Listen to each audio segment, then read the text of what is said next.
नमस्कार, आप देख रहे हैं पावर ऑफ जनाधिकार न्यूज। रुक करते हैं आज की नई खबरों की ओर। जुमे की नमाज के बाद शिया समुदाय के धर्मगुरु मौलाना कल्बे जवाद का प्रदर्शन। मौलाना कल्बे जवाद की अगुवाई में हुआ भारी प्रदर्शन। हुसैनाबाद ट्रस्ट पर भ्रष्टाचार के लगे आरोप। धर्मगुरु मौलाना कल्बे जवाद ने करोड़ों रुपए की धोखाधड़ी व चोरी का लगाया आरोप। ट्रस्ट की जमीनों पर अवैध कब्जे से भड़के शिया मुसलमान। कार्रवाई न होने पर किया आंदोलन। अंजुमनों के साथ बैठक के बाद होगा आंदोलन। आई लव मोहम्मद के विवाद पर भी बोले मौलाना, कहा यह तो सभी बोल सकते हैं। हिंदू भाई आई लव राम बोले, आई लव कृष्ण भी बोल सकते हैं। किसी का दिल चाहे तो आई लव रावण भी कह सकता है, आई लव शैतान भी कह सकता है। हमको किसी से कोई एतराज नहीं। आज प्रदर्शन बड़े इमामबाड़े में हुआ संपन्न। आकर्ष रस्तोगी, पीओजी न्यूज।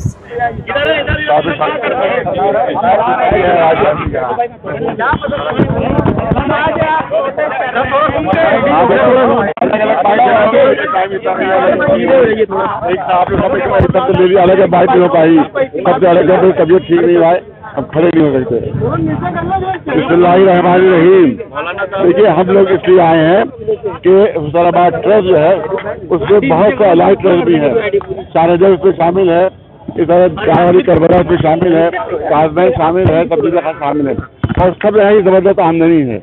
लेकिन किसी आमदनी का कोई भी ये हिसाब नहीं देते डीएम साहब और डीएम और जो नीचे के अधिकारी हैं, और सब खा जाते हैं, पूरे पैसे खा रहे हैं, करोड़ों खा रहे हैं।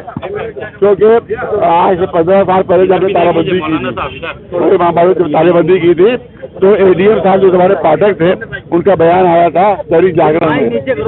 दैनिक जागरण में बयान सुन लीजिए, दैनिक जागरण में बयान आया था एडीएम पाठक साहब का कि तालाबंदी से 5 लाख रुपए रोज का नुकसान हो रहा है। ये 15 साल पहले की बात है। अब हिसाब लगाइए कि 15 अगर वही जोड़ दिया जाए तो 18 करोड़ सालाना की आमदनी। ये कहाँ जा रहे हैं पैसे, किधर जा रहे हैं पैसे?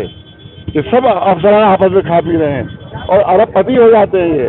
इसलिए यहाँ बड़ी रिश्वतें देकर यहाँ आते हैं।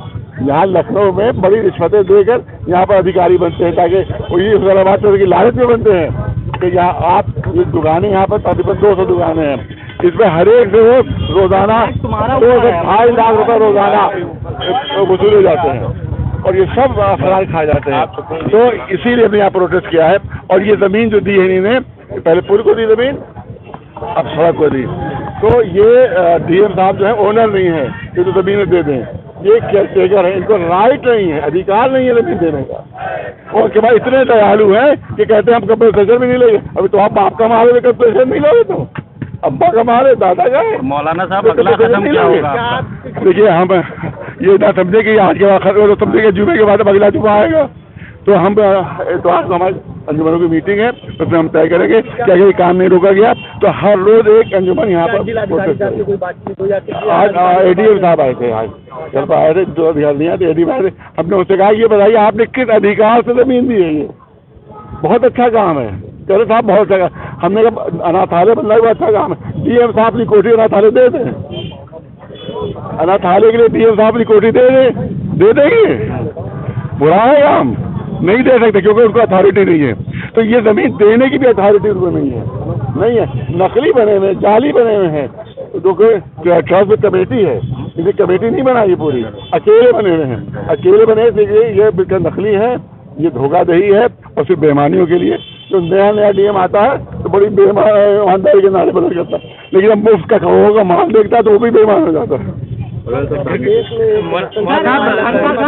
के पास जो टुंडे बनी उसको लेकर भी आपत्ति है। तो यही पैसे लेने के बना रहे हैं, ये सब अधिकारी पैसे ले लेके सब बना रहे हैं। आप किसी को एक छत बनाने नहीं देते वहाँ पर। अच्छा।